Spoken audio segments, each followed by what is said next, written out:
ജെമിലി ആശുപത്രിയിൽ അഡ്മിറ്റഡ് ആയിരിക്കുന്ന ഫ്രാൻസിസ് മാർപ്പാപ്പയുടെ ആരോഗ്യനില കൂടിയും കുറഞ്ഞുകൊണ്ടുമിരിക്കുന്നു.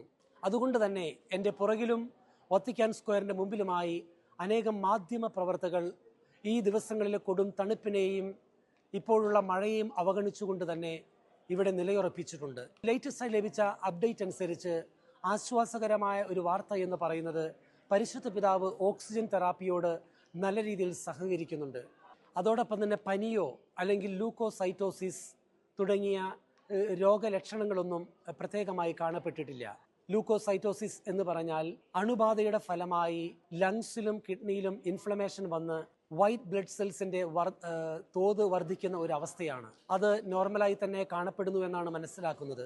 മറ്റൊരു കാര്യമെന്ന് പറയുന്നത് പരിശുദ്ധ പിതാവ് ഇന്നലെ ഉണ്ടായ ബ്രോങ്കോസ്പാസം ഇന്ന് ഉള്ളതായി കാണപ്പെട്ടിട്ടില്ല. വത്തിക്കാന്റെ വാർത്തയനുസരിച്ച് പരിശുദ്ധ പിതാവ് പ്രഭാത ഭക്ഷണം കഴിക്കുകയും അതോടൊപ്പം തന്നെ പത്രമാധ്യമങ്ങളിലെ വാർത്തകൾ മനസ്സിലാക്കുകയും ചെയ്തു. ഉച്ച കഴിഞ്ഞ് ദിവ്യകാരുണ്യം സ്വീകരിക്കുകയും ശാന്തമായി ഉറങ്ങുകയും ചെയ്തു. പതിവ് പോലെ പരിശുദ്ധ പിതാവിന് വേണ്ടിയുള്ള ജപമാല പ്രാർത്ഥനകൾ വത്തിക്കാനിൽ നടന്നു. പ്രതികൂലമായ കാലാവസ്ഥയെ തുടർന്ന്, മഴയെ തുടർന്ന് ഇന്നത്തെ ജപമാല പ്രാർത്ഥനകൾ നടന്നത് സെയിൻറ്റ് പീറ്റേഴ്സ് ബസിലിക്കയിലാണ്.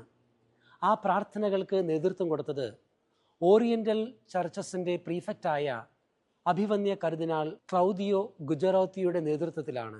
ഈ പ്രാർത്ഥനയിൽ മഴയെയും പ്രതികൂലമായ കാലാവസ്ഥയും അവഗണിച്ചുകൊണ്ട് തന്നെ അനേകം കർദിനാൾമാരും ബിഷപ്സും വൈദികരും സന്യസ്തരും വിശ്വാസികളും യുവാക്കന്മാരും പങ്കെടുത്തു. പരിശുദ്ധ പിതാവിൻ്റെ സാന്നിധ്യത്തിലും നേതൃത്വത്തിലുമുള്ള ഏഞ്ചലൂസ് പ്രാർത്ഥന ഇത് 3-ാം തവണയാണ് ഞായറാഴ്ചയിൽ വിശ്വാസികൾക്ക് നഷ്ടമാകുന്നത്.